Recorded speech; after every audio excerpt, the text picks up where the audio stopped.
Buenos días. Junto a mis compañeras, hoy vamos a hablar sobre la clasificación de los síntomas vestibulares.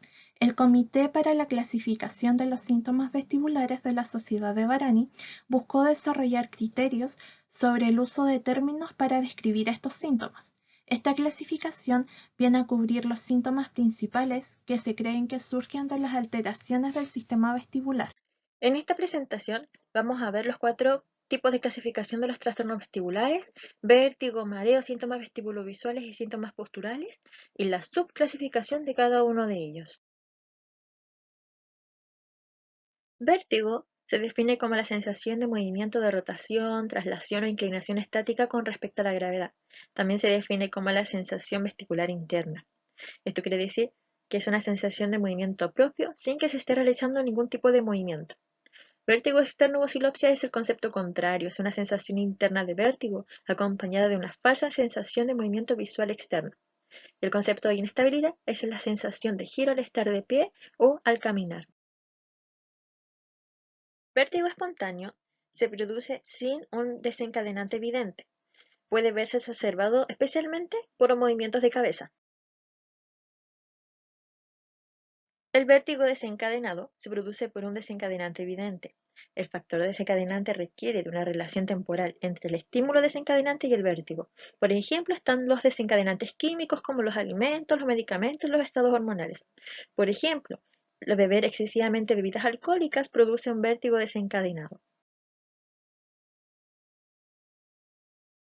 Dentro de los vértigos desencadenados tenemos entonces en primera instancia este vértigo posicional, que es un cambio de posición de la cabeza en el espacio con respecto a la gravedad y se produce después de este cambio de posición, lo que lo diferencia de este otro vértigo que es movimiento de la cabeza, que se produce solo durante el movimiento de la cabeza.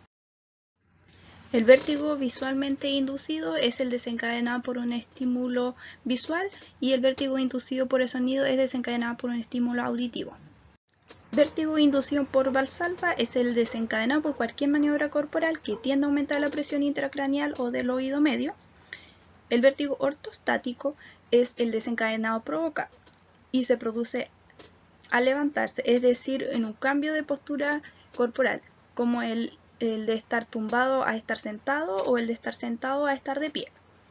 Y finalmente tenemos otros vértigos desencadenados que pueden ser provocados por cualquier otro estímulo que no se haya nombrado anteriormente y pueden estar relacionados como por la deshidratación, drogas, un cambio en la presión ambiental, por esfuerzo físico, entre otros.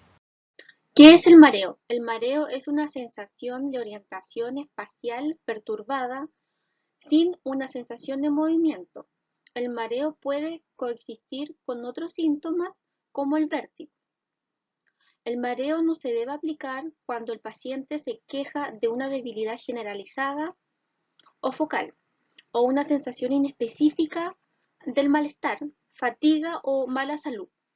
A continuación, vamos a explicar y definir los tipos de mareo.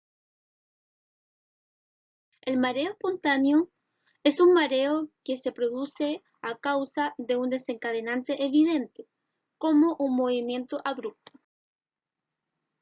El mareo desencadenado se produce por un desencadenante evidente. Este requiere una relación temporal adecuada entre el estímulo y el mareo. El mareo posicional se produce por un cambio de posición de la cabeza con respecto a la gravedad.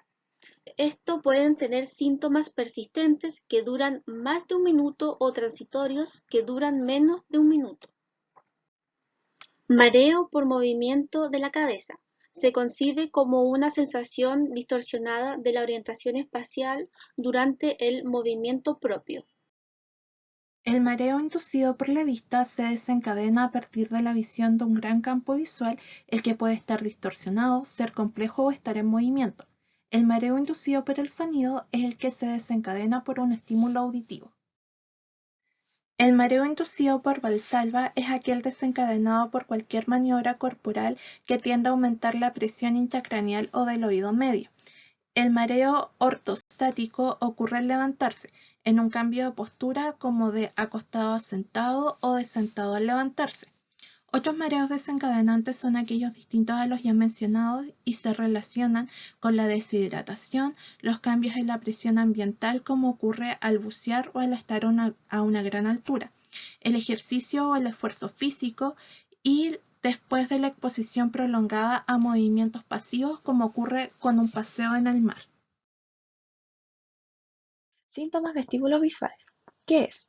Generalmente resulta de una patología vestibular o la interacción de ambos. Son ilusiones visuales que implican el movimiento de objetos dentro de un entorno visual, pero en donde permanece estático. El vértigo externo. Es la falsa sensación que el entorno visual está girando o fluyendo, y el nistagmo espasmódico a menudo acompaña a una sensación de vértigo interno hacia arriba, y aunque por sí solo puede provocar una sensación de flujo visual continuo sin una falsa sensación de movimiento propio. La oscilopsia es el movimiento de ida y vuelta y puede ocurrir en cualquier dirección. A menudo se informaría como una experiencia de rebote, movimiento, sacudida del mundo visual. El retraso visual dura generalmente menos de 1 a 2 segundos y puede ocurrir en asociación con vértigo o mareo, y produce una falsa sensación que el entorno visual sigue detrás del movimiento de la cabeza con un retraso o se desvía brevemente. La inclinación visual es la percepción falsa de la envolvente visual como orientado fuera de la vertical verdadera. Se usa a menudo para referirse de forma especial de inclinación con ángulo de inclinación de 90 a 180 grados. El desenfoque inducido por movimiento es una reducción de la agudeza visual durante o momentáneamente después de un movimiento de la cabeza. La alteración de esta función puede provocar un deslizamiento retiniano y en consecuencia la reducción de la agudeza visual durante o inmediatamente después del movimiento de la cabeza. Síntomas posturales. Vamos a definir a los síntomas posturales como los síntomas del equilibrio que están relacionados con la estabilidad postural, pero que esta solamente ocurre mientras está en posición vertical. Entendiendo esto como cuando está de pie, sentado o caminando. El primero es la inestabilidad, la cual es la sensación de falta de estabilidad mientras está sentado, de pie o caminando.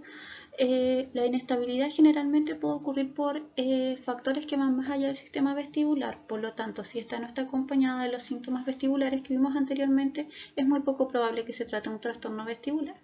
Luego están las pulsaciones direccionales, que es la inestabilidad, pero con tendencia a desviarse hacia una dirección determinada. Cuando la dirección es hacia los lados, se llaman lateropulsiones, ya sea derecha o izquierda. Hacia adelante sería la anteropulsión y hacia atrás sería la retropulsión. Lo importante de las pulsaciones direccionales es que cuando una persona se agarra de una superficie estable, esta tiene tendencia a mejorar. En caso de no ser así, corresponde a otro síntoma vestibular. Luego estaría la casi caída relacionada a los trastornos del equilibrio, cuál es la sensación de caída inminente, pero que no se realiza de manera completa. Las casi caídas del equilibrio se denominan en el lenguaje neurootológico como crisis otolíticas o ataque de caída. Es muy difícil determinar una casi caída porque también está influenciada de otros factores ambientales.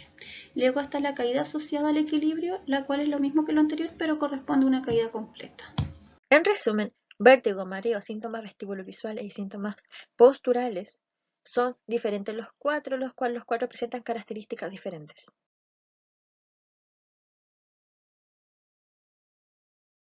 Entonces hemos visto estos 4 tipos de clasificación de los trastornos vestibulares: vértigo, mareo, síntomas vestibulovisuales y síntomas posturales con sus respectivas características.